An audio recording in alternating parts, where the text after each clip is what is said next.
আজকে আমাদের chest workout day. যেহেতু চেস্ট ওয়ার্কআউট ডে, প্রত্যেকটা ওয়ার্কআউট হবে ফুল ইন্টেন্সে। আজকে তাড়াতাড়ি জিমে চলে গেলাম। বাইরের আবহাওয়া খুব সুন্দর ছিল, আশা করি পুরো দিন আবহাওয়া একই থাকবে।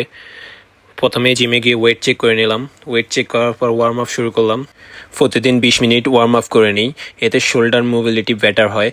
ওয়ার্ম আপ শেষ করে প্রথমে ফেকডেল ফ্লাইতে দিলাম চেস্ট ফ্লাই। চেস্ট ফ্লাইয়ের প্রত্যেকটা সেট 3 সেট করে 12 রেপুটেশনের মধ্যে।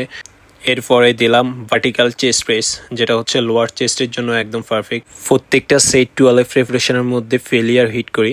তারপরে দিলাম আমার সবচেয়ে ফেভারিট ইনক্লাইন ডাম্বল প্রেস। একদম স্লো ইন্টেন্সিটিতে ওয়ার্কআউটটা সম্পূর্ণ করলাম। 12 রেপুটেশন থেকে 15 রেপুটেশন অবধি 3 সেটে দিলাম। আপার চেস্টের জন্য পরবর্তীতে দিলাম ক্যাবল ফ্লাই। আমার আপার চেস্ট একটু দুর্বল হওয়া, আপার চেস্টের জন্য একটু বেশি ফোকাস করি। তারপরে দিলাম বারবেল কার্ল, যেটা হচ্ছে লং হেডের জন্য। ইজেড বারবেল কার্ল দিয়ে দিলাম 3 সেট।